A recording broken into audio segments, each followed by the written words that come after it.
Bienvenue sur cette petite vidéo pour faire le bilan du cours sur les espaces de faible densité.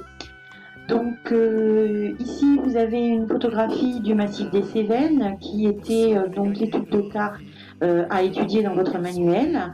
Je vous rappelle donc que le massif des Cévennes est un espace de faible densité puisque il est peuplé d'une densité inférieure à 30 habitants par kilomètre carré, ce qui est effectivement très faible, et que cette étude de cas elle est assez pertinente et intéressante puisqu'on est dans un espace très faiblement peuplé, mais un espace qui est quand même assez dynamique du fait de l'activité touristique de cette région. Il faut dire que les paysages naturels sont très beaux, permettant de pratiquer tout un tas d'activités, comme par exemple le canoë.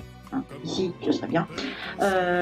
Et donc, c'est un espace qui est plutôt attractif et qui a su développer donc tout un tas d'activités, notamment des activités agricoles, comme la production de fromage de chèvre, le pélardon.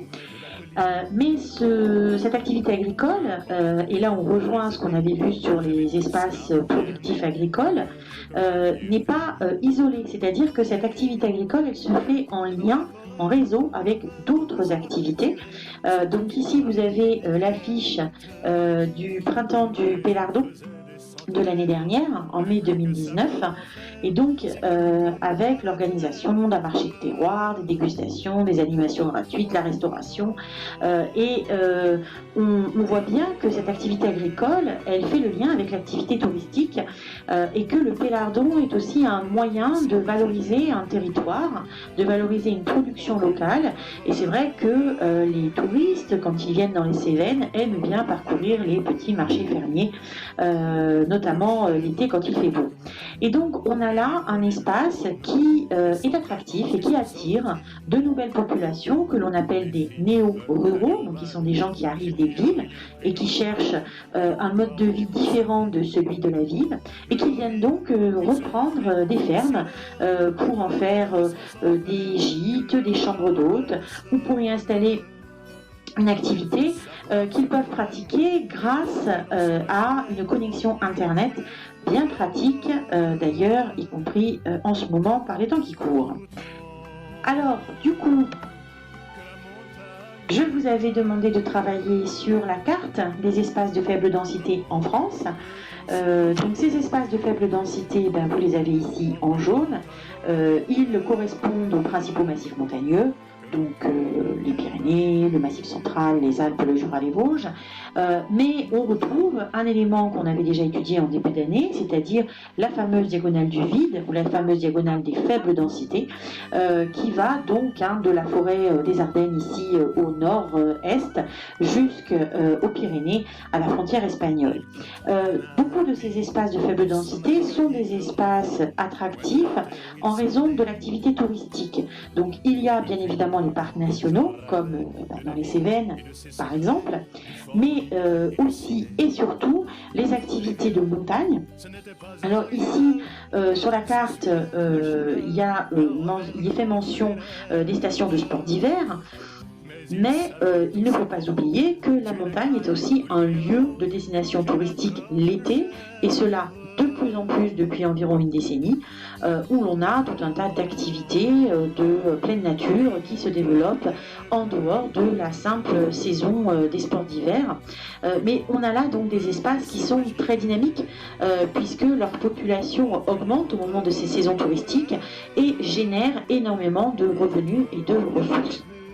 Donc, vous avez des territoires qui sont plutôt attractifs au sud de la ligne verte que vous avez ici et qui sont en règle générale des espaces montagneux, des espaces de relief importants en lien avec l'activité touristique, qui attirent de nouveaux habitants que vous avez donc ici, représentés par ces flèches rouges.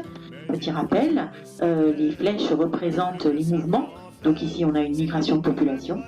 Par contre, si on doit considérer par exemple ces espaces qui sont au nord ici dans la diagonale du vide, c'est vrai qu'on a là des espaces moins attractifs parce que le tourisme y est plus difficilement développées en raison d'une attractivité qui n'est pas aussi importante qu'au sud de la ligne ouest.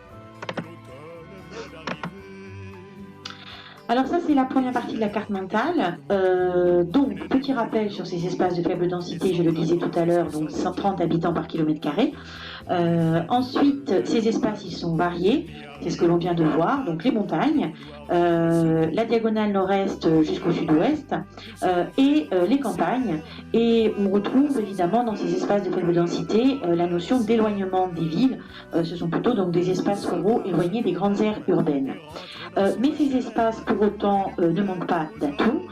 Une agriculture dynamique, la vigne par exemple, l'élevage, les céréales. Là, je vous renvoie au chapitre sur les espaces productifs. Le tourisme vert et patrimonial est celui en lien avec les sports d'hiver. Et la ruralité qui attire de nouveaux habitants. C'est vrai qu'aujourd'hui, vous avez des populations urbaines qui cherchent un mode de vie plus proche de la nature, plus au calme, et qui donc sont attirés par le fait de venir s'installer dans des espaces ruraux.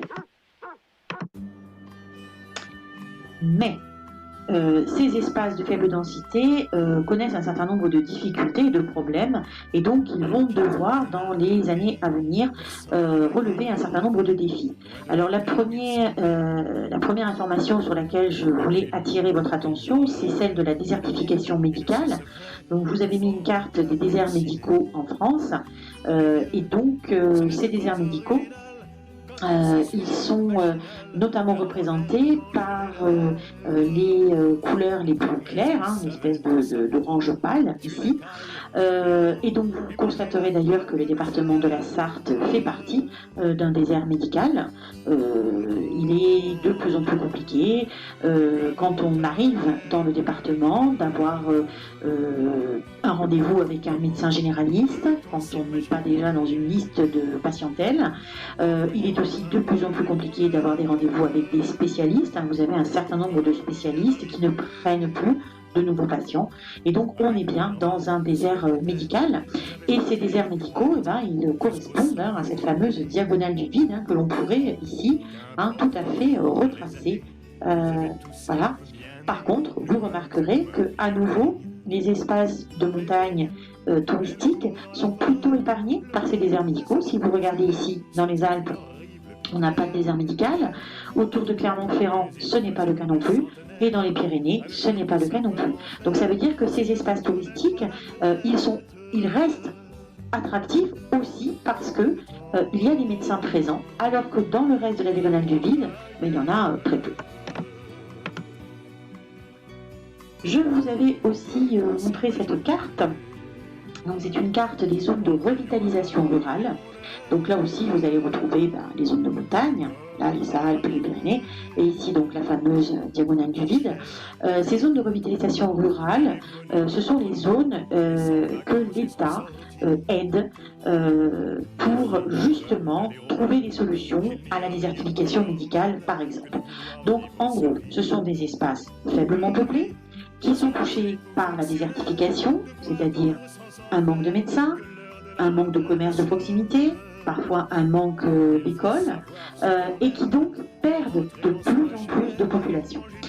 L'objectif de l'État, en donnant des aides financières, notamment sous forme d'avantages fiscaux, donc en faisant payer moins d'impôts, essaye d'attirer des entreprises pour qu'elles viennent s'installer dans ces zones de revitalisation rurale.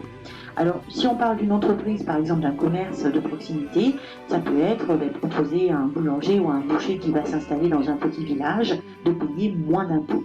Si on parle d'un médecin, ça va être par exemple des communes qui vont être aidées par l'État pour installer des maisons médicales où ils vont donc avoir des médecins salariés auxquels ils vont fournir tout le matériel nécessaire, tout ça pour essayer d'avoir un médecin dans la commune rurale. Donc c'est ça que l'on appelle des zones de revitalisation rurale. Donc ça nous emmène à la partie défis de la carte mentale. Les défis, donc le fait que la population soit de plus en plus âgée dans ces espaces de faible densité. On ne va pas se mentir, dans un certain nombre de petits villages peu attractive de la diagonale du vide, eh bien, vous avez une population qui est vieillissante, c'est-à-dire de plus en plus de personnes âgées.